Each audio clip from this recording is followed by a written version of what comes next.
ಶೀಲದ ಪ್ರೇಮ ಕತೆ ಮನದ ಮೌನ. ಸ್ಥಳ ಹೊನ್ನಾಳಿ ಗ್ರಾಮದ ಒಂದು ನೆಲದ ಮನೆ, ಹಸಿರು ಹೊಲಗಳ ನಡುವೆ ಬುದ್ಧಿವಂತ ಗ್ರಾಮ. ಪಾತ್ರಗಳು: ಅರವಿಂದ್ ಹೈಸ್ಕೂಲ್ನಲ್ಲಿ ಓದುತ್ತಿರುವ 17 ವರ್ಷದ ಹುಡುಗ. ಸರಳ ಪಾಠಗಳಲ್ಲಿ ಚಟುವಟಿಕೆ, ಆದರೆ ಸಂವೇದನಾಶೀಲ. ಅನಿತಾ ಆಂಟಿ ಮನೆಯ ಅಕ್ಕಪಕ್ಕದಲ್ಲಿ ಬಡವರು ಹಾಗೂ ವಿದ್ಯಾರ್ಥಿಗಳಿಗೆ ಸಹಾಯ ಮಾಡುವ 32 ವರ್ಷದ ವಿಧವೆ. ಶಾಂತ ಸ್ವಭಾವದ, ಓದಿನಲ್ಲಿ ಆಸಕ್ತಿಯುಳ್ಳ ಮಹಿಳೆ. ಪ್ರಾರಂಭ: ಹೃದಯದ ಮೊದಲ ರಾಗ. ಅರವಿಂದ್ಗೆ ಶಾಲೆಯಿಂದ ಮನೆಗೆ ಹಿಂದಿರುಗುವ ಮಾರ್ಗದಲ್ಲಿ ಅನಿತಾ ಆಂಟಿಯ ಮನೆ ಪಕ್ಕದ ಹಾಸು ಹೊಲವಿತ್ತು. ಆಂಟಿ ಪ್ರತಿದಿನ ಸಂಜೆ ಕೈಲಿ ಪುಸ್ತಕವಿಟ್ಟು ಕಾಫಿ ಕುಡುತ್ತಾ ಅಕ್ಕಪಕ್ಕದ ಮಕ್ಕಳಿಗೆ ಪಾಠ ಹೇಳುತ್ತಿದ್ದರು. ಆ ಪ್ರಕಾಶಮಾನ ಮುಖ, ಆ ಮಾತಿನ ಆಧಾರ್ಯ ಅರವಿಂದ್ನ ಮನಸ್ಸಿಗೆ ಬೇಜವಾಬ್ದಾರಿ ಭಾವನೆಗಳು ಹುಟ್ಟಿಸಿದವು. ಮೊದಲು ಪುಸ್ತಕ ಕೇಳಲು ಮಾತ್ರ ಹೋಗುತ್ತಿದ್ದ ಅರವಿಂದ್ ನಿಧಾನವಾಗಿ ಆಂಟಿಯ ಮಾತುಗಳಲ್ಲಿ ಪ್ರೀತಿ ಹುಡುಕತೊಡಗಿದ. ಆಂಟಿ ಮೊದಲಿಗೆ ಈಚೆಗೆ ಚಿಂತೆಪಟ್ಟುಕೊಂಡಳು. ಆದರೆ ಅವನ ನಡೆಗಳಲ್ಲಿ ನಿಖರವಾದ ಶ್ರದ್ಧೆ, ಗೌರವ ಇತ್ತು. ಅವನು ಸರಿದೂಗಲಿಲ್ಲ, ಅವನು ಕೇಳಿದನ್ನು ಕಲಿಯುತ್ತಿದ್ದ. ಮಧ್ಯ ಅರ್ಥ ಮಾಡಿಕೊಳ್ಳುವ ಹೃದಯಗಳು. ಒಂದು ದಿನ ಅರವಿಂದ್ ತನ್ನ ಪಠ್ಯ ಕವನಗಳ ನಡುವೆ ತನ್ನದೇ ಆದ ಕವಿತೆ ಹೇಳಿದ.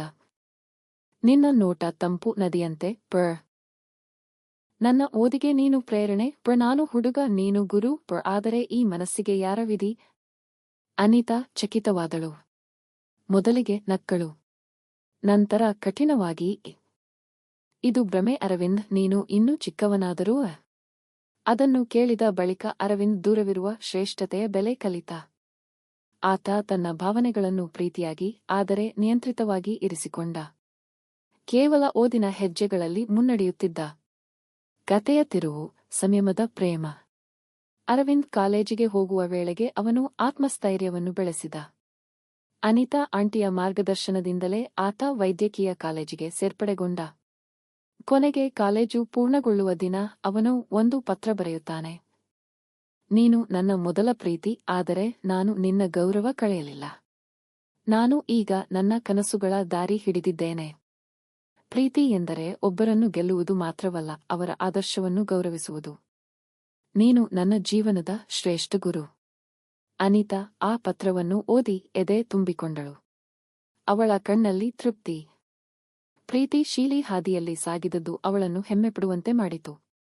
ಮುಗಿವು: ಪ್ರೇಮದ ನಿಜವಾದ ರೂಪ.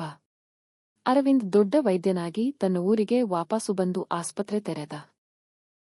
ಅನಿತಾ ಅತ್ತ ತನ್ನ ಜೀವನವನ್ನು ಸೇವಾ ಕಾರ್ಯಕ್ಕೆ ಮೀಸಲಿಟ್ಟಿದ್ದಳು. ಇಬ್ಬರೂ ಪರಸ್ಪರದ ಪ್ರೀತಿಗೆ ಅವಾಸ್ತವವಾದ ಅರ್ಥ ಕೊಟ್ಟವರು.